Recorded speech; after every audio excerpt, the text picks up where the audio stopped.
Sengkuni ini kan cuman provokator mas, licik, yuwaswisu visuduri haulihim gitu ya, hanya ngipas-ngipasin hati, memprovokasi kan gitu dok.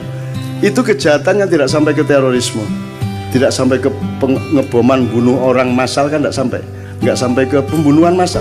Sengkuni itu hanya seorang provokator, hanya seorang yang abal-abal aja. Itu dahsyat. Menurut saya sangat tinggi kepribadiannya Sengkuni itu karena melihat sejarahnya Sengkuni. Sengkuni itu singkat kata, karena suatu hal seluruh keluarganya, bapak, ibunya dan saudaranya 100 orang dipenjara oleh Prabu Destoroto yang mengawini kakaknya Sengkuni ya. Dan setiap orang yang dipenjara dari 102 orang itu hanya dikasih sebutir nasi untuk makan sehari.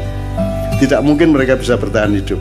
Sebutir nasi untuk makan satu orang juga tidak kenyang, tidak akan bisa bertahan hidup. Maka singkat kata mereka berdiskusi, bapaknya ambil keputusan dan disetujui bahwa di antara 101 orang ini, 102 seharusnya, tapi yang satu kan jadi permaisurinya raja yang menghukum itu, yang wajahnya ditutup sepanjang hidupnya untuk protes kepada nasibnya dan seterusnya.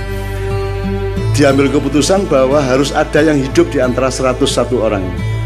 Maka yang 100 orang merelakan untuk dimakan oleh yang satu.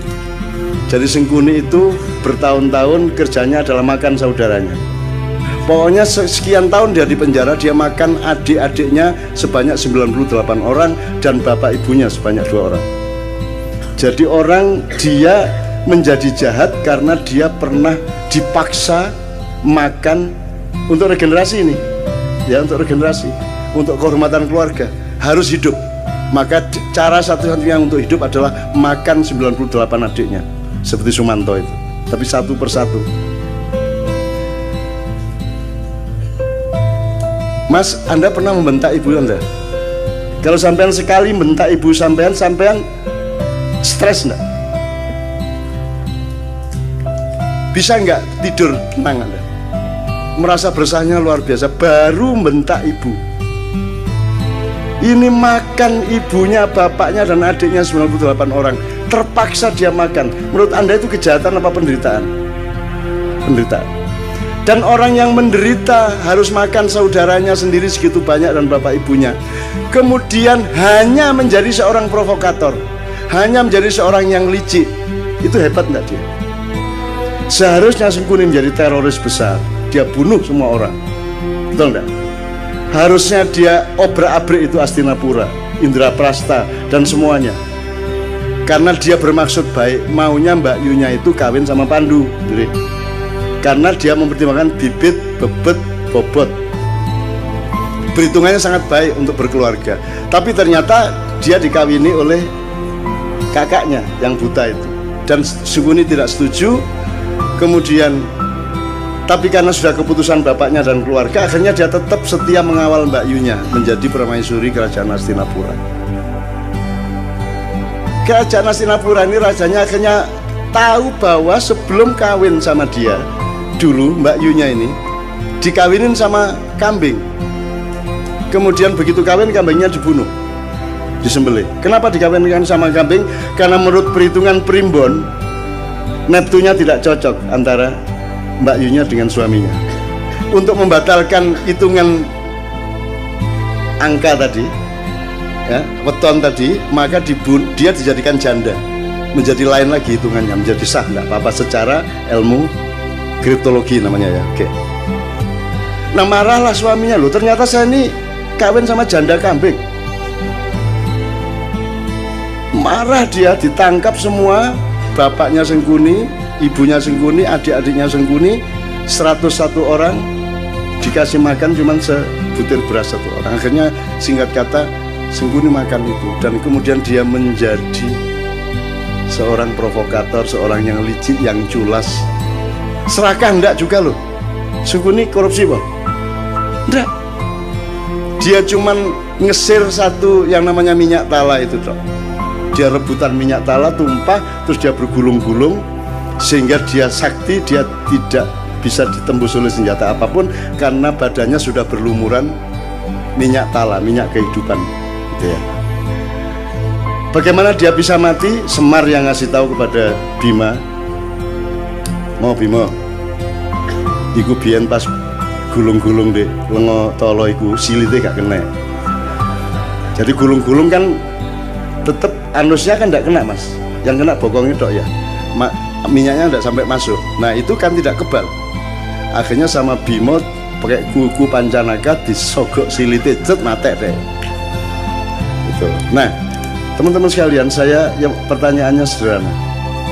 Kalian ini pemimpin-pemimpin Indonesia ini, yang mana yang tidak sengkuni? Terus kalian ini menjadi sengkuni atas penderitaan apa? Kamu pernah susah apa hidupmu? Kamu pernah tidak makan? Kamu pernah makan ibumu?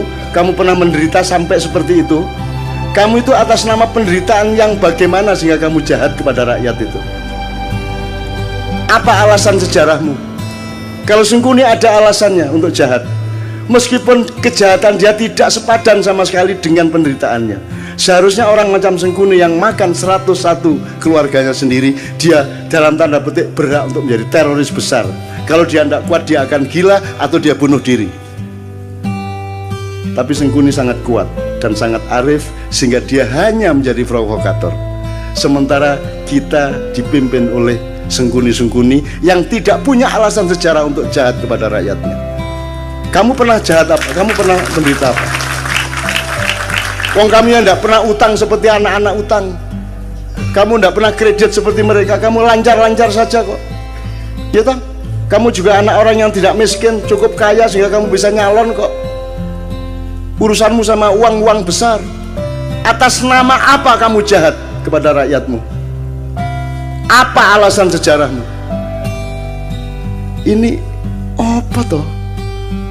Allah mengatakan Allah tidak menyukai kata-kata yang diperjelas kejelekannya. Ya, apa? La yuhibbullahu al-jahra bisu'i minal qaul. Itu ya terjemahannya. Ya, terjemahannya.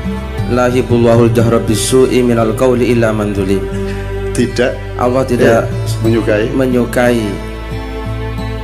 perkataan yang nyaring tentang keburukan kecuali orang yang didolimi. Jadi meso, ya boleh.